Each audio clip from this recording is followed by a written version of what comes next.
There was movement at the station, for the word had passed around that the colt from Old Regret had got away, and had joined the wild bush horses. He was worth £1,000, so all the cracks had gathered to the fray.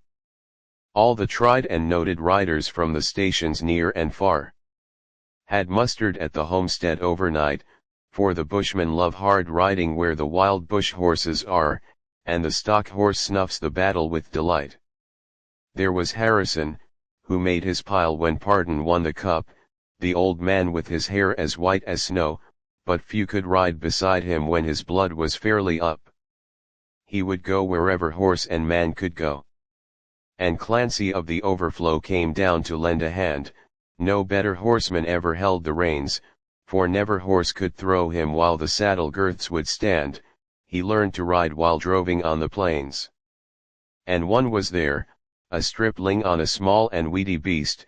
He was something like a race horse undersized, with a touch of Timor pony, 3 parts thoroughbred at least, and such as are by mountain horsemen prized. He was hard and tough and wiry, just the sort that one say die.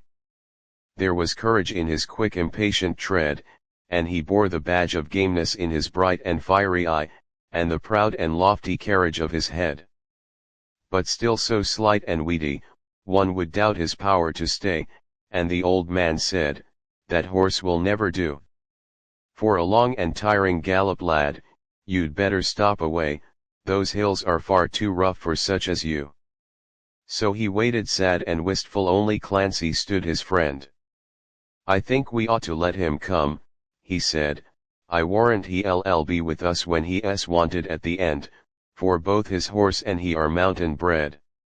He hails from Snowy River, up by Kosciuszko's side, where the hills are twice as steep and twice as rough, where a horse's hoofs strike firelight from the flint stones every stride. The man that holds his own is good enough. And the Snowy River riders on the mountains make their home, where the river runs those giant hills between. I have seen full many horsemen since I first commenced to roam, but nowhere yet such horsemen have I seen." So he went. They found the horses by the big mimosa clump. They raced away towards the mountain's brow, and the old man gave his orders, "Boys, go at them from the jump, no use to try for fancy riding now. And, Clancy, you must will them, try and will them to the right. Ride boldly, lad, and never fear the spills, for never yet was rider that could keep the mob in sight, if once they gain the shelter of those hills."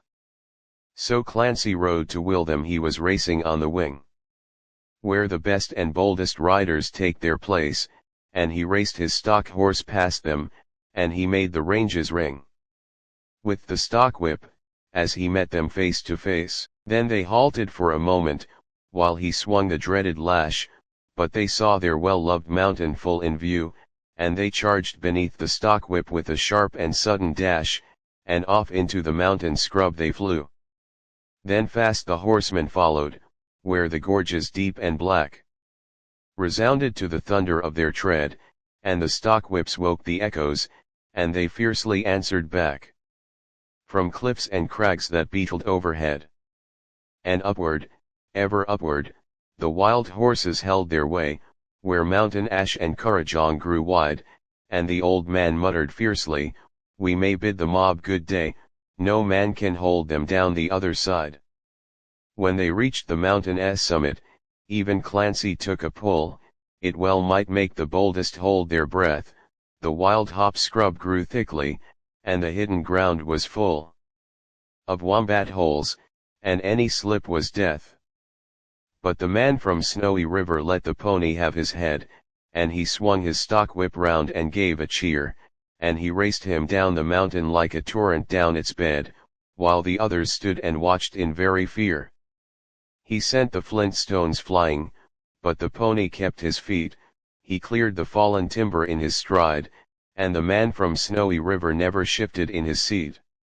It was grand to see that mountain horseman ride through the stringy barks and saplings, on the rough and broken ground.